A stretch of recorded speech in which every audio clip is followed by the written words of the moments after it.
Hello! And welcome to the Vandal Factory podcast. My name is Natalie Quatermass. I'm Henry Raby. And together we are Vandal Factory. And if this is your first time ever listening to the podcast, thank you so much for giving us a go. And if you've listened before, all right. Welcome back! Welcome back! We talk about arts and activism. We talk to musicians and poets and theatre makers and visual artists about changing the world, one song or poem or piece of artwork at a time. We also talk to people who go on protests and campaigns and they're trying to rail against Lord knows what feels like at this very moment in time, undefeatable. What's the word? Badness. The far right. The powers that be. The authoritarianism.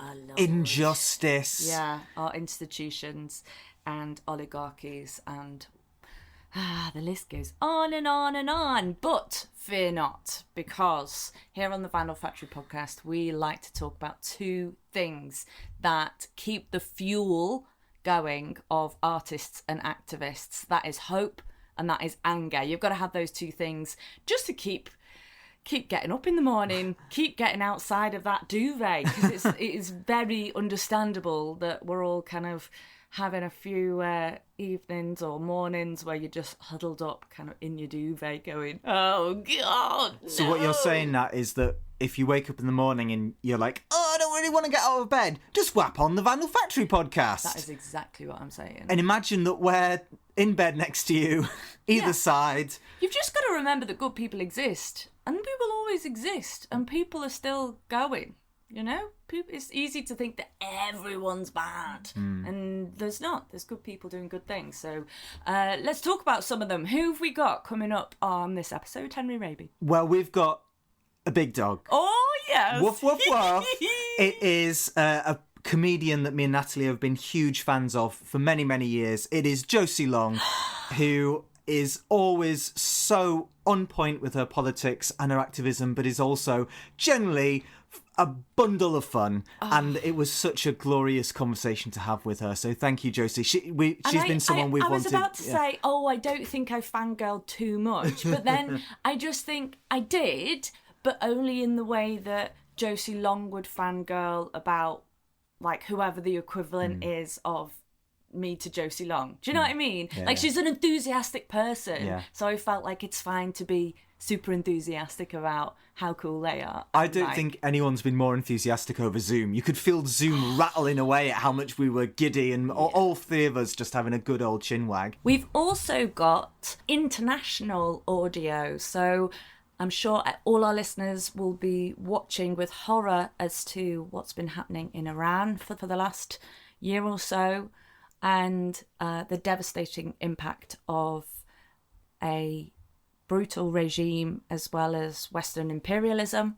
I have the pleasure of working with some Iranian people, and they have created some audio and nominated some of their favourite, most moving Iranian music, and they explain what that means to them and some of their thoughts and feelings as Iranians living in the UK at the moment. So that's a really awesome piece of audio that I'm very grateful for them for making. We also have a piece of audio about a public exhibition by an organisation called Keep the NHS Public about patients, not passports, which is avoiding the hostile environment that has infected our NHS and public services. Yeah, that happened down in Space 2, which is an awesome arts community space down our neck of the woods in East Leeds. So I love this episode because we've got local community stuff going on about a national issue. We've got international issues being spoken about. We've got a incredible comedian. We've got music. We've got photography. It's all kicking off. It's local, it's global, and it's vocal. Oh, yeah. Welcome to the Vandal Factory podcast. So we always chat to each other at the start of an episode about hope and anger, those two fuels that keep you in the fight for a better world. Natalie, we are chatting about this 2 weeks after the local elections in 2026. Yeah, if you're listening in the future. I feel like we say this a lot in this, how many years we've been doing this. We're like, by the way, this has been going on. It's not going very well. And in the future, they'll be like, they didn't realise they had it so good. Yeah. Whoa, they got a local reform councillor. Lucky them. We've got the Uber Nazis in as our local councillors in 2028. Do you remember when we thought reform were bad? Yeah, it's bad, isn't it? Very heartbreaking to lose. Not only we know our local Labour councillor very well, and they do an amazing job. And the community we live in, a local councillor is really a lifeline. They are an extension of the kind of essential services that the council do, as well as supporting all the amazing grassroots community work and working on like an individual basis. So it's really an active full-time job, and we're really lucky to have like 3 amazing Two now. We were really lucky to have this brilliant team. I know there's you know, a different local picture across the city, and lots of people debating about Green's doing really well and are all for it, fantastic. But for our neck of the woods, we are devastated to have lost that brilliant person to a complete unknown. Nobody knows the reform candidate. We have no idea if they're going to be bothered about potholes or like an argument that someone's had about with their neighbour, or like what do you do when the alcoholic like knocks on your door and they need to like try and get to some services, and all that kind of stuff that we know quite intimately is what the day-to-day life of being a local councillor around here is. But we do know that this new reform councillor is going to sort out the woke agenda. Oh yeah, that was that thing. That's the key thing. Oh my, yeah. So we got a flyer through the door, and it had their 5 policy points from reform, one of which is, stop the woke agenda. So we've been saying in our kind of community meetings, I would like everyone to just decide or declare whenever they're saying like it's a little catch up, a little announcement of what's going on, say whether it's for or against the woke agenda. And I can't wait to meet him and ask him, you know, for a copy of the woke agenda.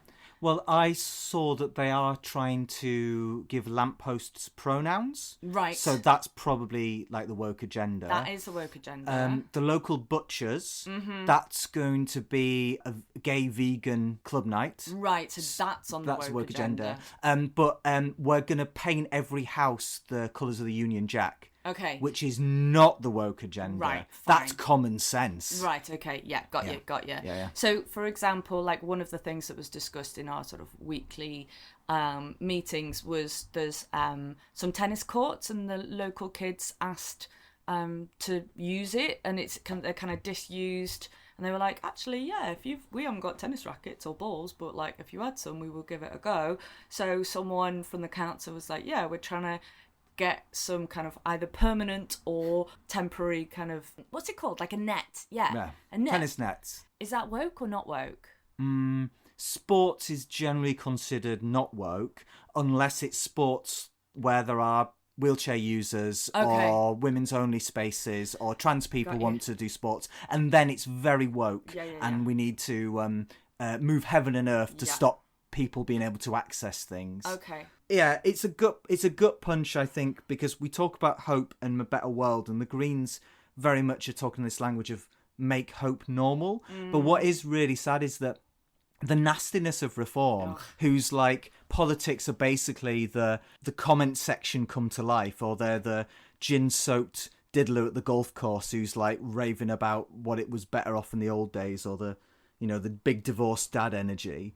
Basically, that is giving people hope. People feel hopeful that reform will sort things out. This language of common sense, of making Britain great again, making England great again. And it is really sad that people feel really activated and motivated by what's essentially nothing. It's like a void of politics. There's no offer beyond hatred and division and attacking the woke agenda. Ooh. Oh, did you see this morning? There was, I think it's Kirklees, where the Reform took the council, and a local councillor stood up and just said, I don't know how this works, or like what an amendment is, or what this is, or what that is. So I think we shouldn't be like asked to vote on this because we don't know how it works. Like, how dare you stand up and say, you should vote for me, I'll be really good at this, and not learn some basics. Like, absolutely, you don't need to know everything. I want people to be educated about how their democratic systems work, and we need to be like more transparent and have more kind of engaged democratic systems. But the audacity to be like, yeah, I'll do that job, I'll be really good at it, I'm going to fight for this, I deserve your vote, and then get there and be like, sorry, what? Yeah. How does this work? What is the job? Like, where does that get to happen? I generally think that, like, people just don't know what the job of local councillors are. idea. Reform aren't challenging a system. They are the system. They're trying to be the system. And we see that, like, failing so much in local politics. But the Green vote has increased. The Greens are talking about progressive politics. And in terms of arts and culture, I think it's always those really important, hard questions of going, we are often talking to an echo chamber of people at the gig all agree with this issue, or people at the play. You've gone along to see this play about progressive issues because you believe in those progressive issues. So how are you reaching those folks who are voting reform, who, like, broadly just they don't even go to the local library. They don't have a local library anymore. Never mind go to a piece of theatre. And even beyond that, like, creating a culture of ignorance. I think that's why I was so what that local councillor stood up and said is what they seem so proud of, like, normalising ignorance, and like, we should be fearful and angry and resentful of anything that is different, and anything that encourages you to change your mind or grow or be kind of evolve as a human being. Anything that's difficult or that challenges you, that's outside of your norm, whilst also for generations having communities stripped of like basic amenities. That combination is so toxic. We're just seeing it kind of pour together all around us, all around us, and it's coming out in all sorts of different ways, in a way that we can't get away from it around here. It's like you face it every single day. Hey, shall I tell you? We've got some hope. Shall I tell you a hopeful thing? Yeah, go on. Is I went to see an amazing show, like, that really did inspire us. Excellent. And I was, probably in a big old echo chamber, the one I've just railed against, but it was at the City Varieties, and it was by an incredible rapper and beatboxer called Testament, and who is just a gorgeous human being, such a spirit. And his show was William Blake remix, taking the poetry of this incredible radical thinker who spoke about hope and anti-military and anti-authority and anti-poverty, and created these beautiful poems, and Testament remixed those with his own experiences, and it was hip hop, and it was with beautiful piano music from Matthew Bourne, and Corinne Bailey Ray showed up and did some music, and there was a wonderful choir. So that was what I wanted to mention, was that Testament talked about how William Blake used pity, and this language of pity, and these days we use pity quite as a negative. It's an insult. I pity you, or I pity the fool. Like, it's not a nice thing to pity someone, but actually at the time, with those Christian connotations of saying, actually, I do have pity for my fellow person, and that is a great force to try and change the world. As an evolution from a kind of world where we think everyone deserves their lot. I think that's quite hard for us to get our heads around, that it wasn't so long ago that people just believed if you were poor, it's because that's what God intended, and you were born that way, and you are thick because you're poor, and you're, that, and then to go beyond that and to go, no, we should feel pity, is like the next stage of evolving, isn't it? Yeah, so evolving some empathy. So that was an incredible show, and really gave me a bit of a bloody boost. Good. So thank you, Testament. Good old Testament. He's working on the album, so we should get him on the show to talk about it. Watch this space. Watch this space. So, Natalie, I think it's time we heard from Solace Group. Yeah, so Solace is a wonderful charity that have been supporting the mental health of refugees and asylum seekers for nearly 20 years in Leeds. And I have the privilege, through a theatre company called Fall Into Place, of running drama classes. And so every Wednesday, this wonderful group of humans from all over the world get together and we play and we laugh. And it is a real antidote to all the negativity and that is going on everywhere, because here you have this group of people who have hugely different cultural backgrounds and language and different experiences, and yet they greet each other saying hello family and we laugh together. So it's one of the best jobs I've ever had. And so last term, we wanted to take the theme of more in common, which is a phrase said by the late Jo Cox, who was the MP who was very sadly, brutally murdered by a member of the far right. And in one of her speeches as an MP, she said the phrase, "We have more in common than divides us," referring to lots of different people from different cultures in her constituency. And so we used that as our theme, and we made lots of different audio. We've made an episode that will be released soon via Chapel FM radio. But I wanted to take one section of that episode that was by the Iranian members of the group, because, as everyone knows, Iran is in a devastating situation at the moment, and I wanted to platform their voices and stories. They have nominated some music that means a great deal to them, and they just speak from the heart about what it means to be Iranian and not in Iran. So solidarity with all the people who are fighting for freedom and justice in Iran, and I hope this music touches you.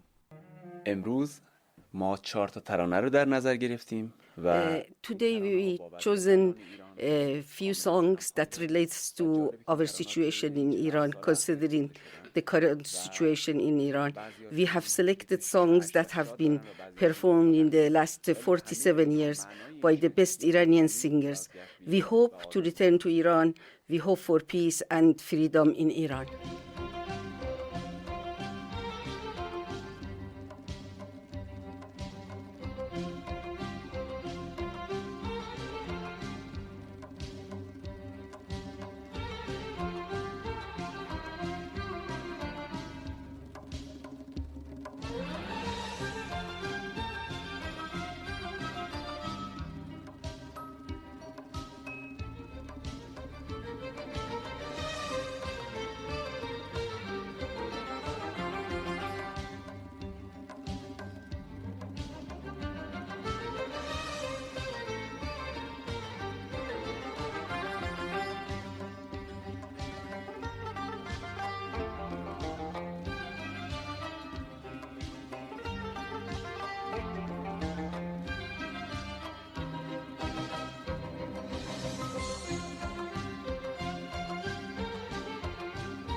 ما این شعر رو به خاطر انتخاب کردیم که Chosen this song because it speaks about the traveler who wants to go to Iran and visit their country.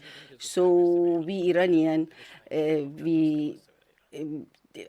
a night before we travel, we listen to this song and cry, and then the next day we go to home sometimes. But now we are not able to go back.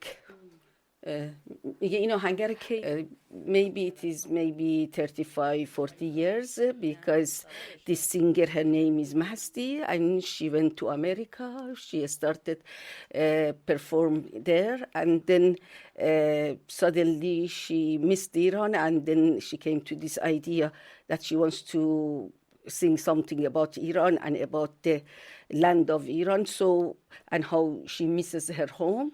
So when she sang that, it was a hit for Iranian outside Iran, and then they send hiddenly they send it to Iran, and Iranian people, they listened as well in Iran. Yeah. Exactly in 1991, they created this music.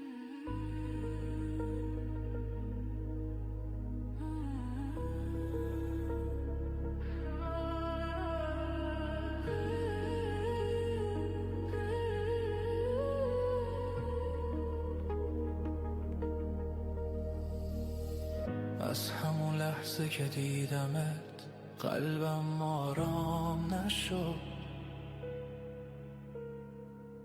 انگار زمین ایستاد فقط تو موندی و من.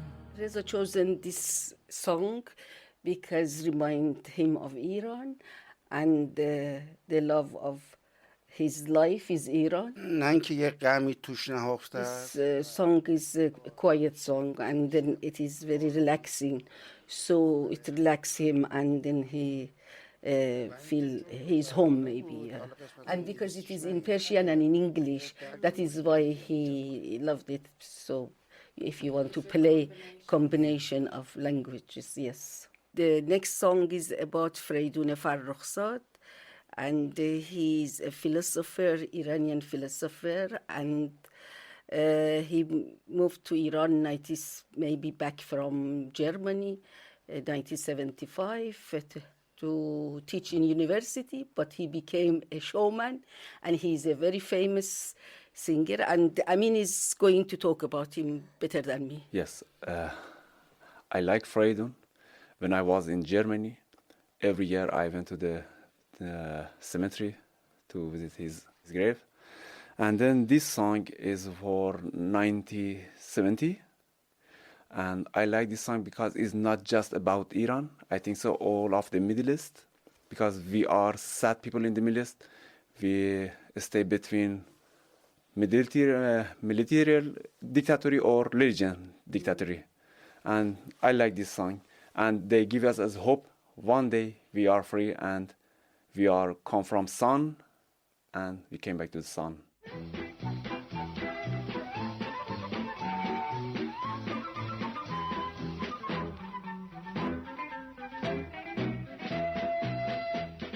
ای شرقی غمگین وقتی آفتاب تو رو دید تو شهر بارونی بوی عطر تو پیچید شب راهشو گم کرد تو گیسوی تو گم شد آفتاب آزادی از تو چشم تو خندید ای شرقی غمگین تو مثل کوه نوری نظر خورشیدمون ببین. The last song is about happiness for Iranian people. We hope everybody dance, and this song is about everybody, beautiful people, they dance.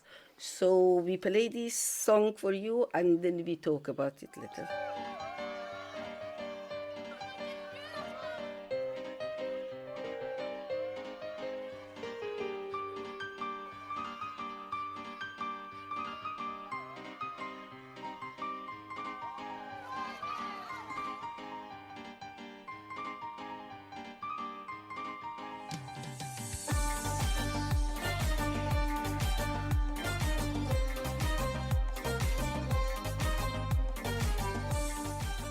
This song is about Tehran, our capital city.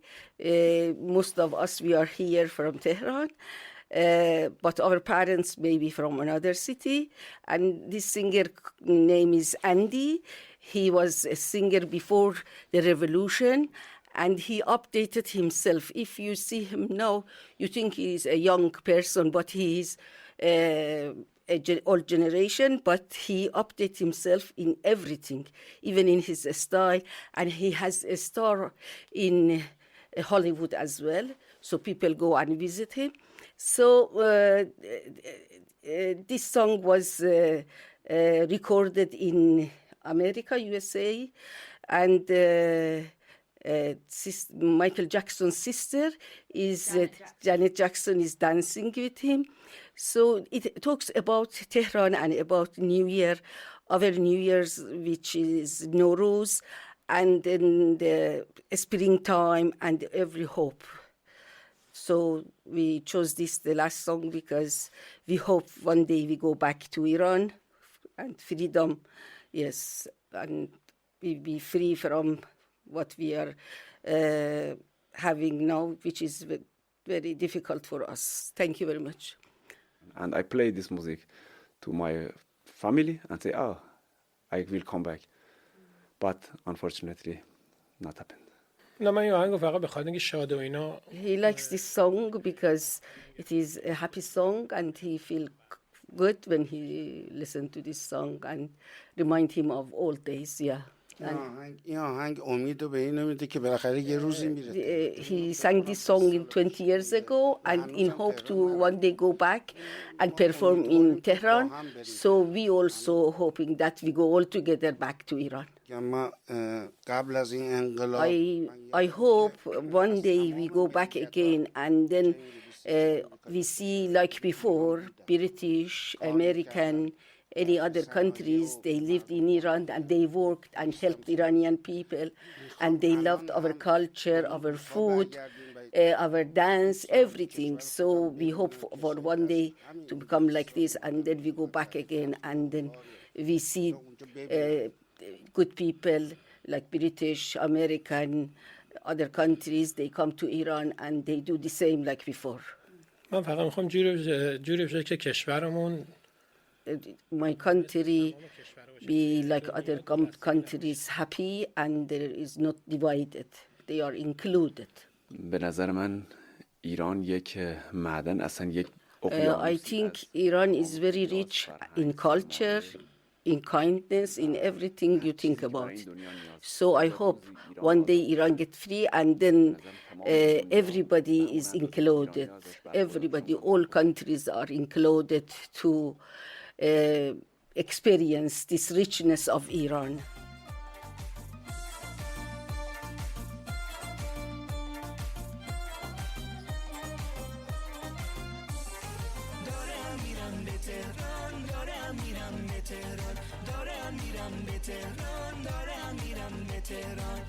میدونم از پنجره چقدر قشنگ منظره دوباره زنده میشه برام ذات خاطره من و یار مست بهار دست تو دست و کوچه ها یاد اون روزا بخیر که یادشون قشنگ تره ای بهار ای آسمون عیده میرم به خونمون داد میزنم ای جان ای جان ای جان دارم میرم به تهران دارم میرم به تهران دارم میرم به تهران دارم میرم به تهران دارم میرم به تهران دارم میرم به تهران دارم میرم به تهران دارم میرم به تهران.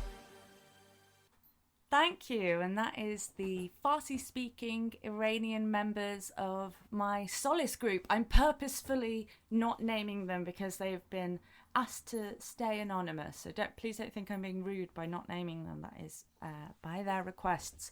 But I hope you can see why I was really excited by that recording and wanted to include it in the Vandal Factory podcast. I think it's an amazing demonstration of how music can say so much, even when you don't understand the lyrics, you don't speak the language, or it comes from a different cultural place.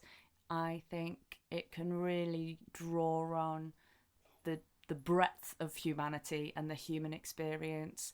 And I just thought it was a beautiful thing that they'd come up with when I came to the group with this theme of more in common. You know, everyone interpreted it in lots of different ways, and so some made up a little scene about being on a bus and the kind of different characters that you come when you're on a bus buses feature quite heavily in our. I think this as a group they spend a lot of time on buses, but you know, a funny little scene about all the different characters you see on a bus whilst coming through Leeds. Art imitates life. There we go.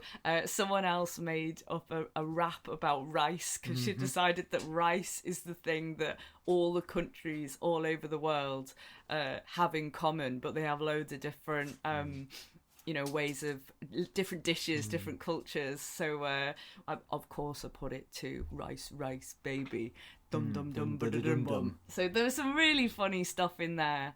And then the Iranian group just wanted to nominate these pieces of music, and I thought it was beautiful, and they were really open and honest with each other, and I really appreciate that. I think it's always worth remembering that culture is so vast and so deep and so beautiful and wide, and like the language that the far right use, the reform use, is so like simplistic.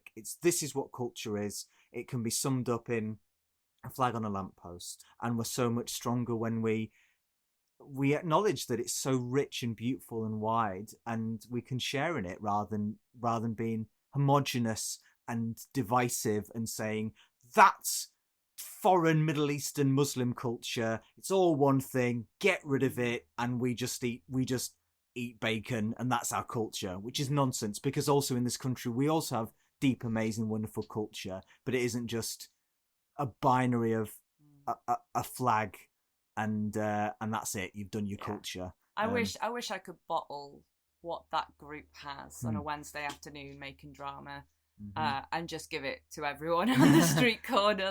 If only you could see people from Asia, Africa, the Middle East, like India, Pakistan. I think at one point we had at least 10 different countries in the room, and even more languages. And how could you not? Like, it's actually quite easy for us all to get on and have a laugh together. Like, it's great. It's really good. Yeah. And you're just missing out by rejecting it all. Yeah. Another person who spoke about the different culture and different communities was our next guest, Josie Long. So in this chat, we spoke to Josie about moving up to Glasgow and the joy she's found in that community that she's come across, how much it brings her, so much, so energized. Yeah, and the joy of being in like a lefty city. We were quite jealous. We were like, oh, we can see flags outside our window, Josie. It did remind me that actually it is okay to go into your echo chamber sometimes and like go to a gig or go to like a piece of theatre and like pop in for a couple of hours and kind of get re-energized again before you come back out again. But what a privilege it was to speak to Josie, and how incredible her show was. Now is the time of monsters. It ticked so many boxes for me. 1, the amazing Josie Long, just having such incredible stage presence and stage craft, so experienced, and you could just see her expertise from beginning to end, but also things that are not dinosaurs but are older than dinosaurs. What are they called? They're not older. They're more recent. Are they more recent? Well, they're mammals. They're bigger. Yeah. So if you imagine like sloths the size of elephants. It's awesome. Yeah. It's so good. I just really admire Josie. Yeah, from the moment she's on stage to the moment she's off stage is just a bundle of energy, and I think she really leans into her neurodiversity, and she's a big advocate for talking about that. It's an ADHD person painting their mind with words all over the stage, which is awesome. And yet it just, you can follow it. It's a story, and it, you can go along with her on this journey. And I was thinking about other comedians we've spoken to on this podcast, Mark Thomas and Andrew O'Neill, who both have that similar style of really owning the stage. And I mean, a lot of comedians own the stage, but in a quite literal sense, there's a punkness to them of going like, oi, mush, listen to me. I'm going to own this for this hour, and you're going to pay attention. And it's a bit zany and chaotic, and yeah, I don't really like dry comedians that do fun wordplay. I'm sure they're out there who I would enjoy, who are like, oh, I'm just gonna tell you a gentle little story with a good little punchline at the end. No, I want someone that can like be explosive on stage. So thank you, Josie, for chatting to us. I can't believe we have her on the podcast. Ladies and gentlemen, friends and foes, please get comfy and listen to the incredible Josie Long. Hi, Josie. Thank you so much for joining us. We are so glad you can be here with us on the Vandal Factory podcast on this rainy Monday morning after a miserable weekend of torrential rain. Whereabouts in the world are you? I'm in the most beautiful south side of Glasgow, which was actually nice weather yesterday after a long while of like the weather really snapping back. And today it's sunny and there's nothing more beautiful than the sunlight dancing off the sandstone and the blue sky above it. Josie, are you a poet as well as a comedian? Sure, yeah. Yeah, I love it. And just in like a sense of like giving you a bit of political bulwark. I feel like everywhere you walk around, like in my neighborhood especially, but like in Glasgow there is such a deep and beautiful history of left-wing politics, radical politics, like what's the word, why can't I think of it, organizing, you know. There's so much, and it's such a wonderful place to be. And I think a lot about how the Red Clydeside movement has this long tail in the values of the people who are the grandchildren of that, you know. And I get to live around those people. I get to live with those people and be a part of it. So yeah, I love this city so much. And around the corner from me is Kenmure Street, where just recently there was that incredible 2021, I want to say, there was the incredible victory of the people against the Home Office, right outside my friend Henry's office. And I was there at the very start by coincidence because my friend Henry, it was outside his house, his flat even, and he texted me and was like, there's enforcement outside my flat. And I was like, I'm just coming back from dropping my daughter at outdoor kindergarten. I got my flat white, I'll stop. So it's just like, there's posters at the very start, and there's like the incredible heroic person who like locked on, and there's a couple of other people with their bikes, and then there's just me and Henry, like, and I'm like, cheers! And I just get to lay claim to this historic thing when it was completely by coincidence, and I was like strolling home in the most bougie way possible. But like, it sounds like you're really energised and buoyed up by Glasgow, and I suppose that's where we wanted to start with the chat, because our two pillars of the Vandal Factory podcast are hope and anger. So I suppose, where are you on that spectrum? How's your hope and how's your anger? Well, I think it's absolutely what my show is about for me. It's about the Gramsci idea of kind of pessimism of the intellect but optimism of the will, you know. We can't deny what's happening, we can't deny the state of the world, but at the same time, optimism of the will, motherfuckers, you know, like. And it's in part, sometimes I think optimism of the will, I'm annoyed because I said this and then the very, very famous streamer Hassan said this, but like I said it first. Optimism of the will, sometimes entirely out of spite, right? And if that's all you've got, fine. Like, but still optimism of the will. And I think what fuses the hope and the anger is optimism of the will. Like, it's this feeling of like, how fucking dare anyone strip us of our imaginative potential? How dare anyone try to corral this thing in us, which is so incredibly powerful, beautiful, humane and flowing, like, you know. And I think I feel incredibly lucky to live in a neighborhood so full of activists, left-wing political people with deep running left-wing politics that seek to like keep reading theory and keep moving on. And like, I'm in such a wonderful community of other parents who want to communise childcare, who want to educate our children about left-wing politics, who want to live at least as best we can as if we're already in the early days of a better society. And like, that has been so nourishing for me. And I knew for a long time that I wanted to leave England and live in Scotland for loads of reasons, like the culture particularly of Glasgow, not just politically but artistically, the architecture of Glasgow, the people, the friends I have. I knew I wanted to be in this city. I knew I wanted to live in Scotland because I think it's the most beautiful country. Naturally, I love it, like, desperately. But at the same time, for me, the 2019 election, and in particular the kind of circus that post-stated it, with regard to like the salting of the earth and the raising of the ground, when it came to kind of trying to discredit the left as racist and anti-Semitic and barbaric, all the things that like we were fighting against. That was very, very difficult, and I felt so fucked in 2020. I felt like I just needed some time to kind of get over the level of panic attacks and shit that it caused. And now I just feel so incredibly, renewed in how much I believe in it and how positive I feel about what is possible. You know, even just like on a local level, how much small things change your entire life. Even just on a local level, how much like a real community will change your life. So you found this community on the ground where you live. Do you still have that sense of community in the art scene? Like, 'cause I've seen images of arts communities holding these regular get-togethers at the Edinburgh Fringe Festival, coming together in solidarity with Palestine. Do you still feel connected to the arts community, or are you a little bit more jaded these days? I'm not jaded. It's been so interesting. What I found was, and I hate to go on about this and I won't go on about it the whole time, but 2019 was a really revealing moment in comedy. I didn't realise how many people were not left-wing and did not have a desire for political change, and that was really depressing.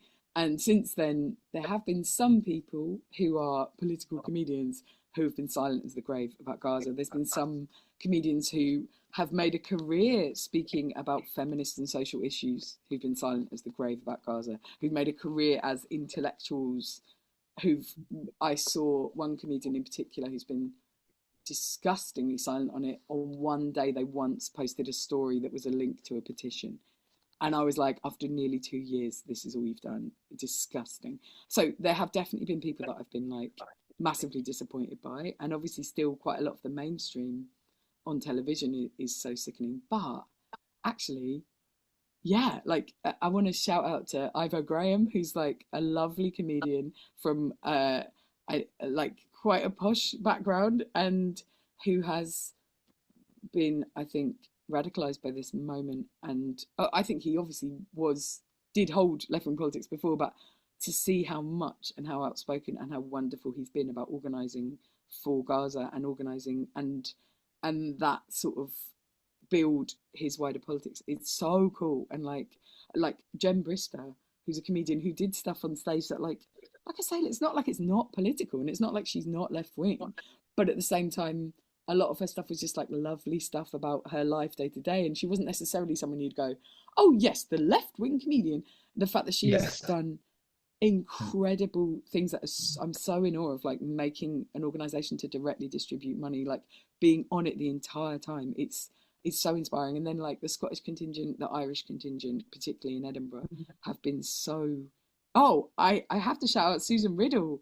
I don't know if you know Susan Riddle. She's a brilliant, funny, amazing writer and comedian from Glasgow. And again, somebody whose comedy was not overtly, constantly, explicitly political. Like, she has one of the funniest bits I've ever seen about mistaking a man's very hairy legs under a table for a dog. Oh my God. One of the funniest things I've ever seen in my life. Like, I've seen it 4 times and I like cry laughing in it. But she recently was arrested and is being prosecuted under terror charges for an action she did to shut down a weapons factory, right? Not terrorism. She is in a place now where she's going to be on bail for about a year awaiting trial. She's got a 7 p.m. curfew. She's not allowed to enter Edinburgh, which meant that she wasn't able physically to do her Edinburgh show. It means that they've literally been able to say, you can't do your job to her, right? But she's done that and put herself on the line like that. That is fucking... When I saw that, I was like, no, that's a political comedian, you know? Yeah, I'm like a cozy, bougie person who comes on stage and goes, we must fight, you know? And she's like, fucking doing it.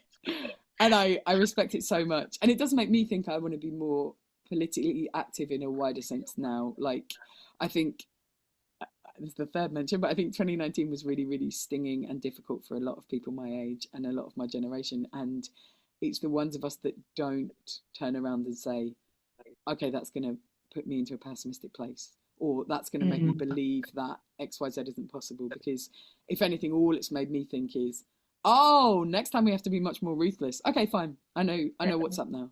Like, it was a very good learning moment. And I feel like on and on, you know, I feel like I want my life to be a lifelong lesson in how to get more left wing and be more political, you know, like I really believe it. So yeah, I think we can definitely relate to that moment as well, especially because, you know, obviously the 2019 election and all the fallout from it was then followed by the pandemic, and things just seemed to get even worse on a whole new level. But in different ways, both me and Henry found kind of hope in the local and connected to our communities in different ways, and we, you know, really established ourselves as our commitment to like building from the ground up, which leads me very nicely onto your book. For listeners, I'm holding the book here, which is signed. Henry got it signed for me at Greenbelt Festival in 2023, and I love this book so much. There was one in particular that stopped me at about 10:30 at night when we were both tucked up in our separate bedrooms, and I had to run next door and wake Henry up and say, can you read this now? And he was like, probably reading something boring about like subcultures in the 1980s or something. I was probably like reading a Warhammer book. Rubbish. And anyway, the short story was The Patron Saint of Lost Causes, and it's about a person who's gone off grid and formed a commune, and they're trying to put all their principles into action and raise children in a self-sufficient, radical way. And it's full of pain and longing, but it's also hopeful and sad. And this is why I wanted Henry to read it at 10:30 at night. And I was like, can you read it now? And yeah, so anyway, what can you tell me about writing that story? I think with that one, I wanted to write a sort of best case for the worst case scenario, if that makes sense. So I was thinking about climate change, and I was thinking about fascism, and I was thinking about trying to imagine somebody my age who was 60 in 2050, and how that would play out. And annoyingly, since I wrote it, I've read Parable of the Sower, and I'm like, oh, this is much better. But it's about kind of, I think it is about the fact that there are some things you can come up against that you can't defeat.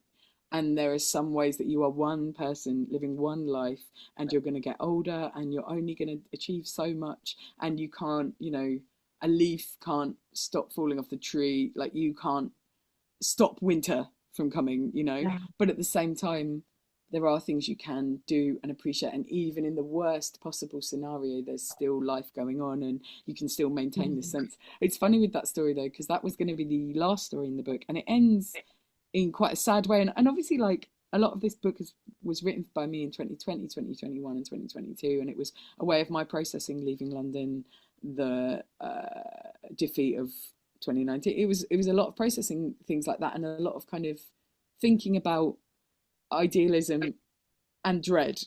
And I suppose my show now is similarly about that. It's about kind of navigating the conflicting things. And the ending of that story is a woman, and part of it, she's in the future, and they don't really have access to the internet anymore, and so you just can't remember things. And so she was into like quite fey indie music, and no one in the commune remembers any songs that she knew, and she doesn't have them. And so she'll be like saying, do you remember this? And people are like, no, I don't know what that was, and she can't really remember it anymore. And the ending is her praying, but she prays using a lyric by my friend Grace Petrie from a song. I'm wearing the t-shirt right now. Oh my god! Oh, listeners, please note. So if I spend my the lyrics from it are, if I spend my life on the losing side, you can lay me down knowing that I tried. And then it's like, there's a better world and on a brighter day. When I close my eyes, I can hear her say she's on her way. And I've stolen it again in my show this year. I say the old world is dying, but the new world will come, and on a good day I can hear it. Right, because I think it's so important. But this woman is like at the very end of it, and it's a bit of a spoiler, I suppose, but she's praying and she's saying, take heart, take heart. And like, what's funny for me is that's part of it. But then I ended up ending the collection with a story about parenting my children in climate change, and about we had all these beetles in the flat, and we had to, I ended up having to like kill loads of beetle larvae in front of my daughter, and I felt like sick at doing something so like cruel, I guess, in front of my daughter and stuff, because I was on my own and we had to do it. And this story is about kind of saying, I don't believe that everything will be all right, but I do believe that enough will be all right to get us through. And I don't even just think it'll be all right, I think it'll be wonderful. Like, enough will be wonderful. And the last show I wrote, a show I wrote in 2019 called Tender, which was about my daughter being born and about kind of reckoning with bringing a child into this world, was a kind of, the ending of that was like, welcome to the world, enough will be wonderful. And I feel like the two of those two stories together, well, they're kind of like what my show's about. I guess they're what it is for what I feel I have to talk about at the moment, and what I feel is going on at the moment is this sense of, oh fuck, you're one person in a storm, and you're only going to get older, and it's only going to get harder in lots of ways. And, you know, you can't defeat the barrel of a fucking gun, you know? But at the same time, like, there's this sense of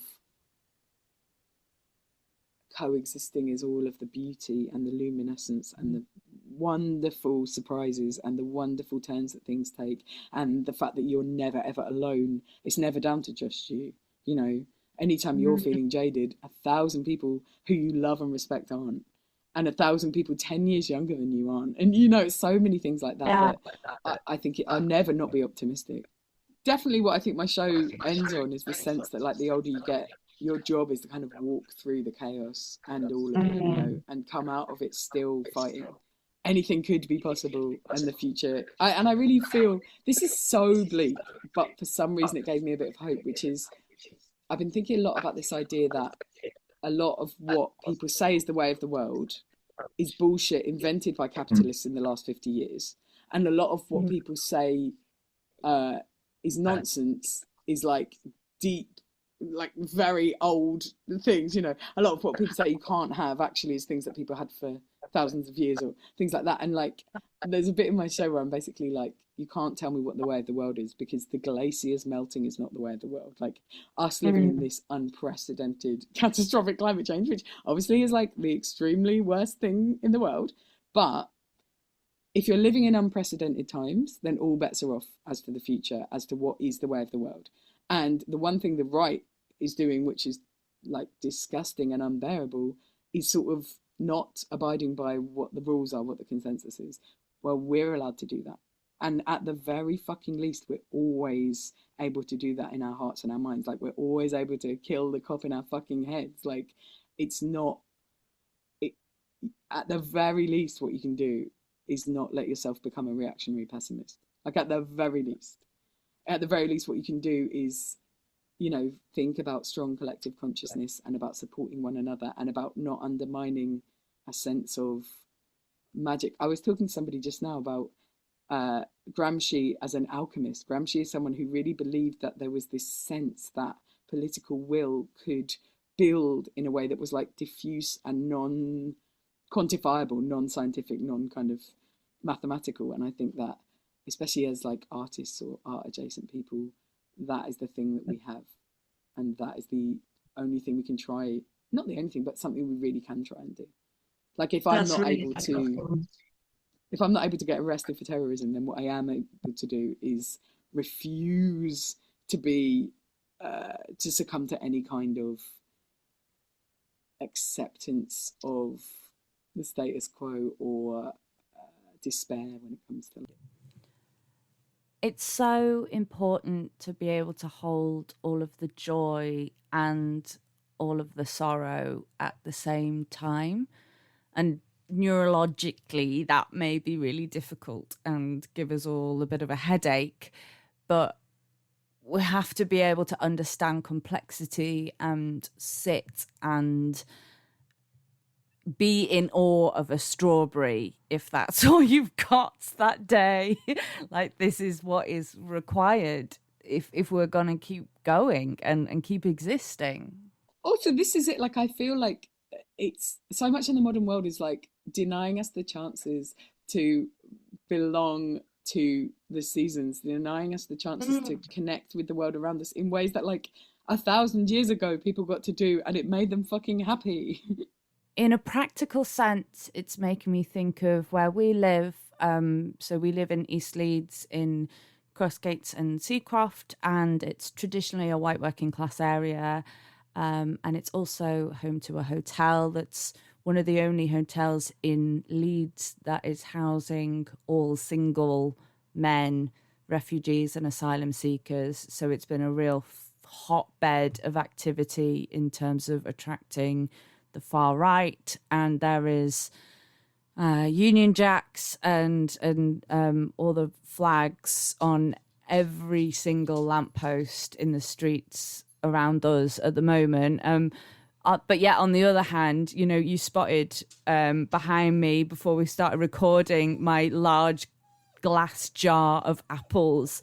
That's because we're in the middle of apple season, and there's this disused bit of land that local people like negotiated for years with the council to get permission and get like stewardship of this bit of land, and they cleared it, and they've planted loads and loads of fruit trees and vegetables and herbs and flowers, and it's amazing. And we're going to have apple juicing on there like at the weekend, which is like, you know, you do it all by hand, and there's like this conveyor belt of people who are like chopping up and mushing up the apples and making, you know, getting your fresh apple juice while there's like activities and crafts for the kids and stuff, and it's like, it's beautiful. That kind of thing is about the only version of like Englishness that I would subscribe to. Like, those are apples that grow in England and have grown in England for, I don't even want to guess, hundreds of thousands of years probably.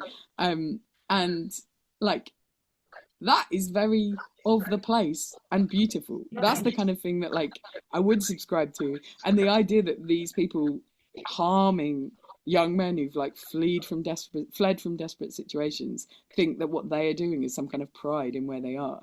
It's insane. Yeah. It's so sad, and it's so horrible. And also, like, yeah, this is something I do have a bit of like survivor guilt, because I feel very lucky to live somewhere that I love, and I feel sometimes I forget that it's like a massive privilege to live in a community where I don't have that going on.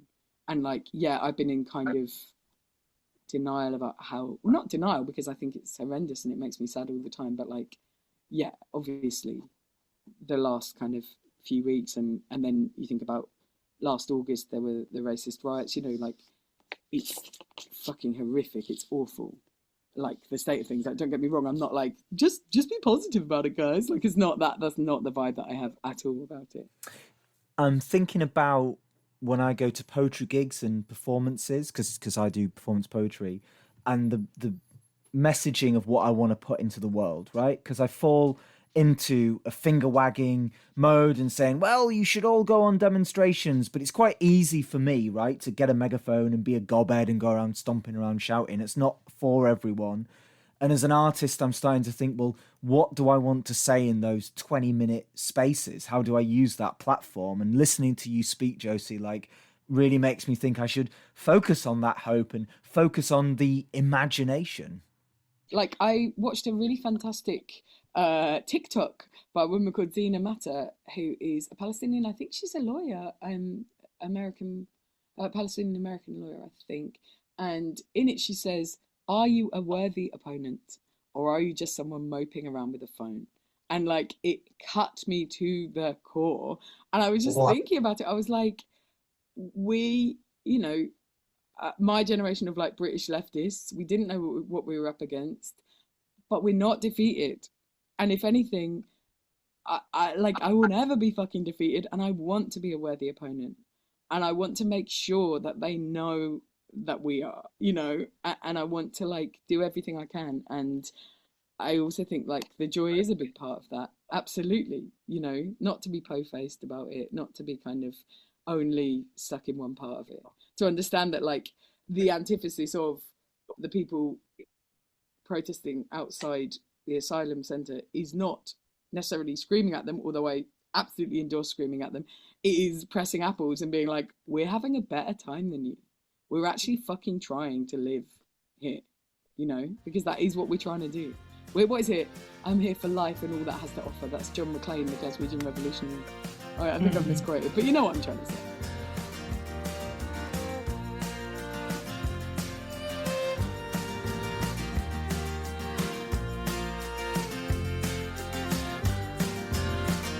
From common grief to Bristol up in flames, we came here begging justice, and instead we got the blame.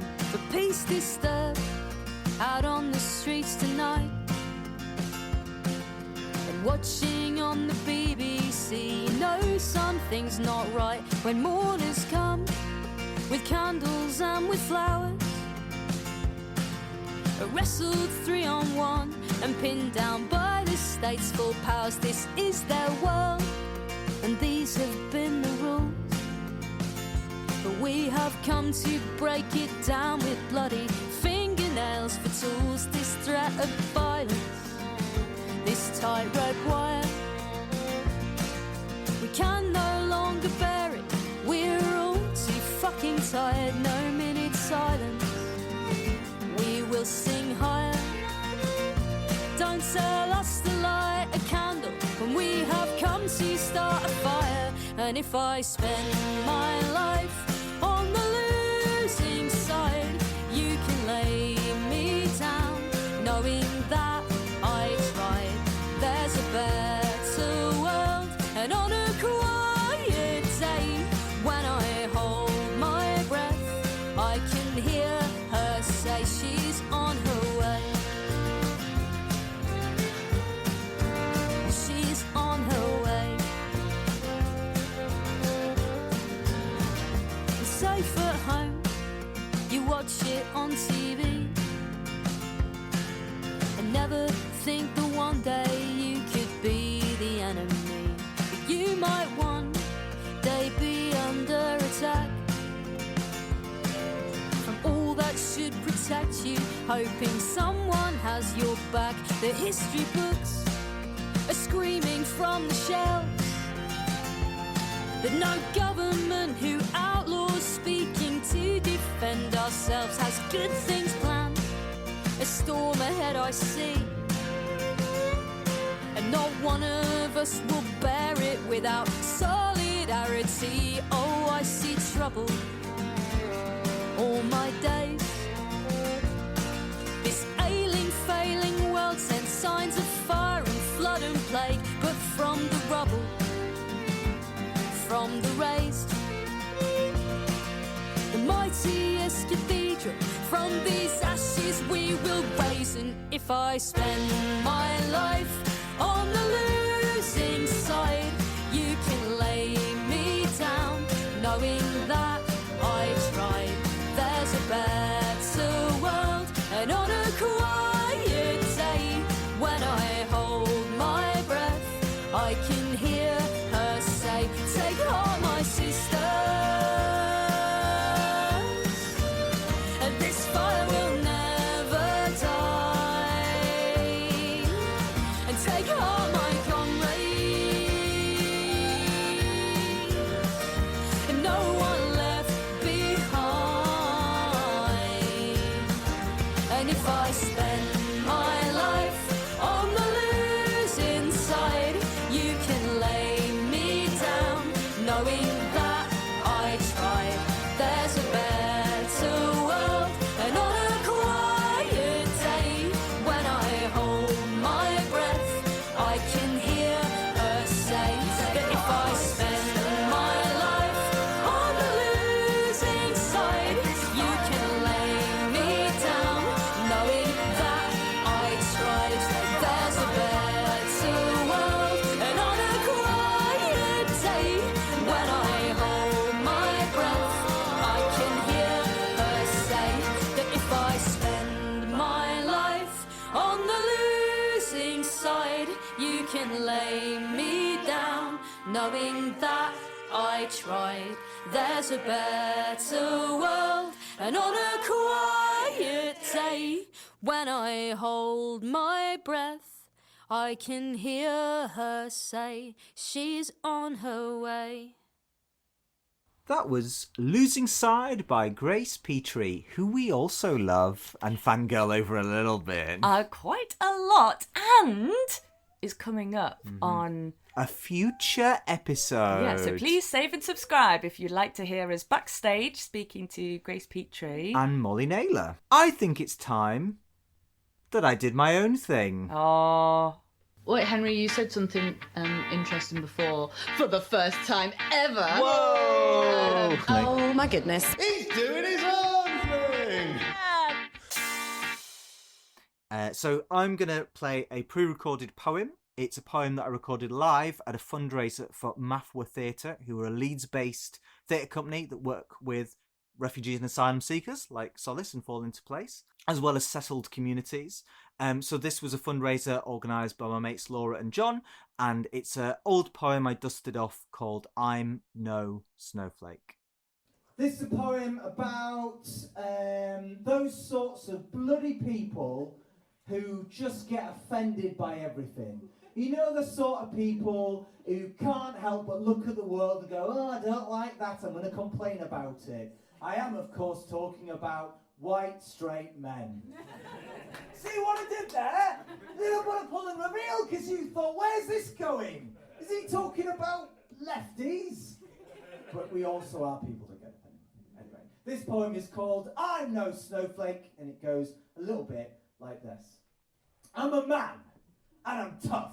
How do you know I eat meat? Don't worry, I'm going to let you know soon enough. But when I see vegan food on a menu, makes me spit on my steak bake. But I'm no snowflake. I can't stand it when people don't stand for the anthem. How dare you not sing the national anthem's words? Yeah, all right, I don't actually know the second verse. Where's your poppy, for God's sake? But I'm no snowflake. This is a Christian country. All right, I've never actually been in a church, but I become a missionary when I see praying that isn't obeying the Bible. Love thy neighbour, and then cast him into a fiery lake. But I'm no snowflake. My mate, yeah, he's one of the good ones. All right, sometimes he might wear a Nazi icon. Yeah, all right, sometimes he might Zeke Kyle once in a while. But, you know, a mate's a mate, and he's no snowflake. I try and relax. I watch TV. Everything's infected with diversity. Why doesn't everyone look like me? I never go to sleep because I don't want to woke up, so I stay awake. Oh wait, maybe I'm the snowflake. I go for a walk and I heard someone speaking a foreign language. Forsooth, I am wrought with anguish. My heart it doth wobble and wail and quake. Does this maketh me yon snowflake? I tell you what, it's political correctness gone mad.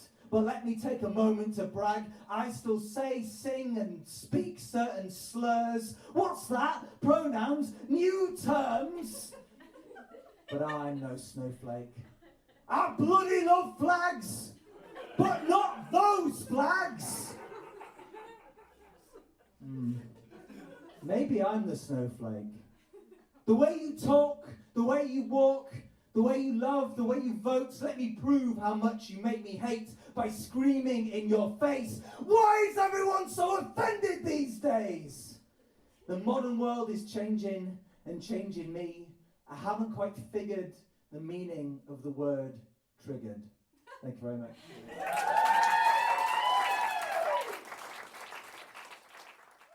It's a good one, that. I like it. Thank you, Natalie. Hang on a minute. But you are a snowflake. I'm a little snowflake boy. Little softy. Wake you up every day with a bit of a little... Just poke you. Poke you because you're a little snowflake. Don't like it, I'm a little snowflake boy. But maybe I need to learn some resilience. And we're practising it, aren't we? Yeah. Every day, a little bit more. Yeah. Come on, Henry. Keep going. You'd rather I was a soft boy than a Than what? Than a knobhead? Is that the only two options? Yeah. Do you think to be resilient is to be a knobhead? No, I just Right, mean... well, okay. So I think maybe there's somewhere in between being a little weakling and being a knobhead. Well, folks, if No. if you think that I should be a little soft boy and not a knobhead, you could email. No, you created the You've set up the same parameters. I reject your parameters. I think there's nuance and shades of grey in between this binary that you're creating. Actually, Henry, I reject your binaries. Well, because I'm a little soft boy, Yeah. I defer to you and I agree with you. Stupid. Shall we have our last piece of audio? Okie dokie then. So, in January 2026, down our way in Gipton, there's an awesome community art space called Space 2, and they regularly host socially engaged, health-focused, participatory arts projects, and there was an awesome photography exhibition called Keep Our NHS Public, Patients Not Passports. This was photographs by a photographer called Pauline Moon, and this visual arts exhibition looked at the impact of charging for healthcare within the UK's hostile environment. Now, I'll be honest, this is an issue that I particularly wanted to include in this episode or in the Vinyl Factory podcast, because I think keeping the NHS public is something that impacts everyone, and I think it's an issue that I could learn more about and maybe give a little bit more of my attention. So I was very grateful to have this exhibition happen, and I've learned a little bit. So here we're going to hear from Dawn and her colleagues from Keep Our NHS Public, a brilliant campaign. Google it and see how you can get involved and support. And there's a song we've included, Can We Afford the Doctor, by an awesome folk singer called Sandra Carr from 2012, who also, Henry informs me, wrote the Bagpuss theme tune. So that's just a little fun fact for you.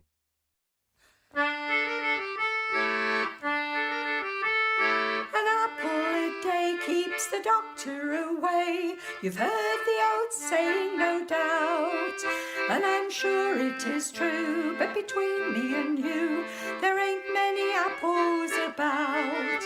Though they grow on a tree, money doesn't, you see, and you've got to have money to buy. It's the same with your health, it depends on your wealth, so if you are poor, you must cry.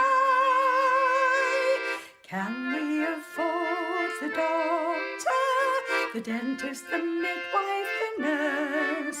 It doesn't seem fair that medical care should depend on the state of your purse. I know it's a hard pill to swallow. What should we take for a cure? And if only the rich can afford to be sick, how cheap are the lives of the poor? Yes, I'm Martin Schweiger.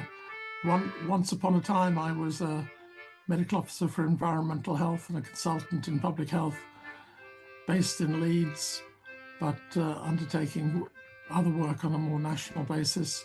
I've got involved with the whole concern over charging overseas patients because I've been concerned about poverty and what that does to people and what it does to communities, and that's been a concern for a long time. So it's really just to ask you to talk about the Patients Not Passports Resisting Hostile Environment in the NHS exhibition. Were you involved in actually the creation of it as well?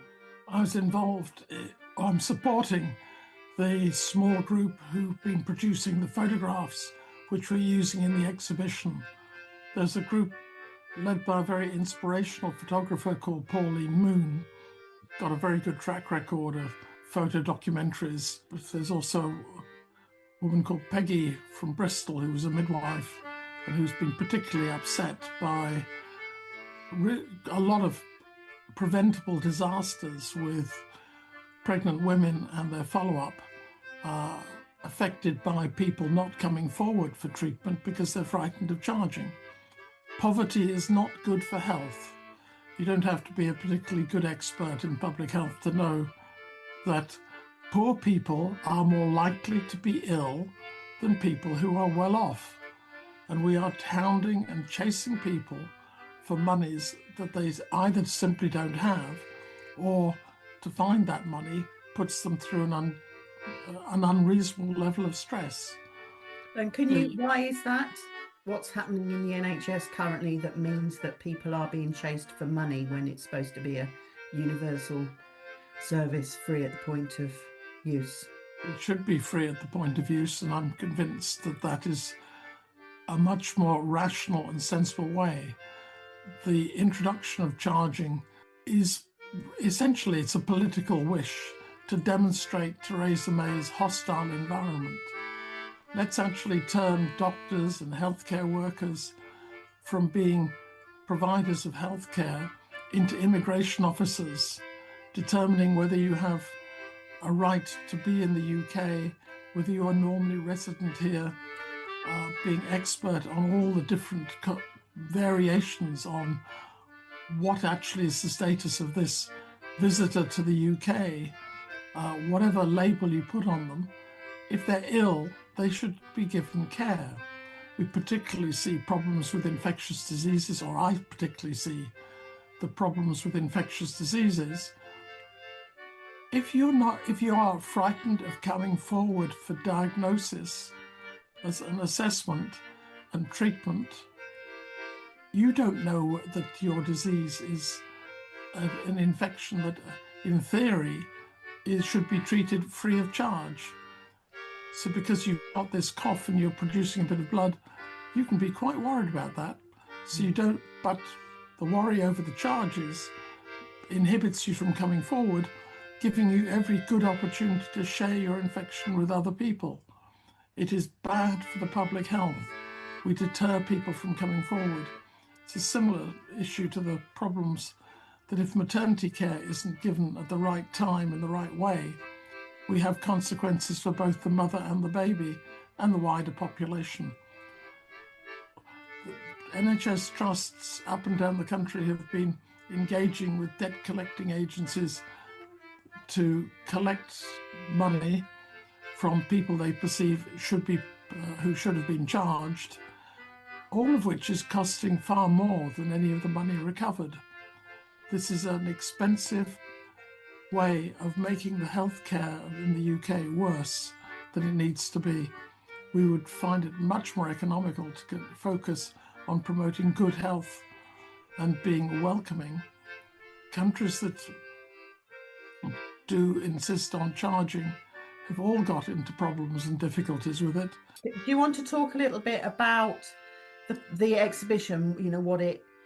The exhibition, which I would really encourage people to find opportunities to display, has been put together. It's the photographic expedition. Pauline Moon has been the prime photographer for it, but with suggestions and inputs from lots of people, including people... Well, she's looked at the three people in the circuit.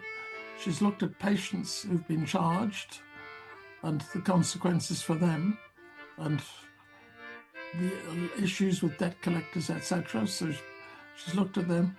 She's looked at healthcare staff who feel inhibited from providing care and find themselves stuck between an expectation that they're proxy immigration officers, and they're not. They want to be health carers. That's why they're there. And of course, we've got the wider community, which suffers the consequences of poor healthcare being given to vulnerable people in their midst.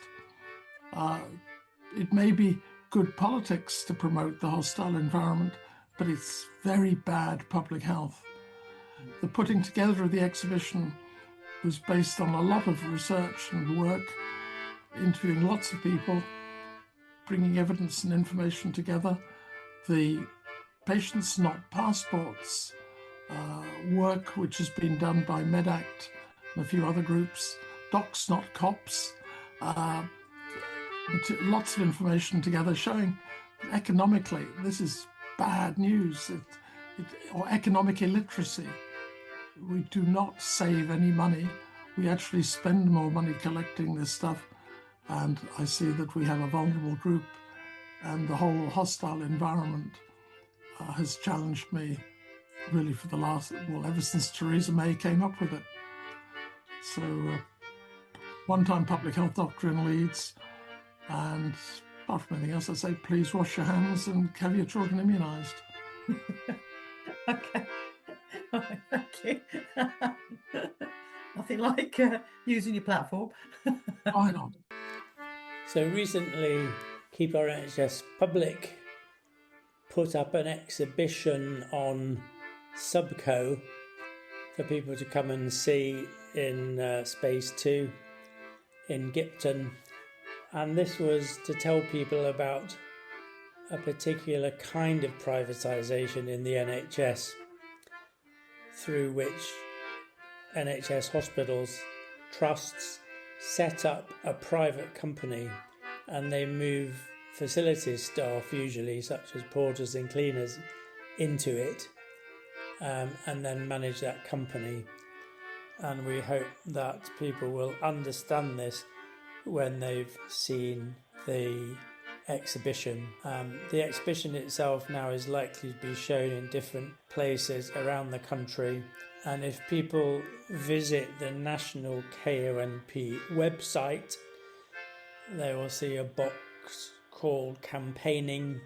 If you click on that, there's another box that says Resisting Subcos, and there's a lot of background information there, including a booklet which contains all the information that is displayed as part of the exhibition, together with the photographs from that exhibition. It's our NHS, nothing more, nothing less, and never again must we say, can we afford the doctor, the dentist, the midwife, the nurse? It doesn't seem fair. Medical care should depend on the state of your purse. I know it's a hard pill to swallow. What should we take for a cure? And if only the rich can afford to be sick, how cheap are the lives of the poor?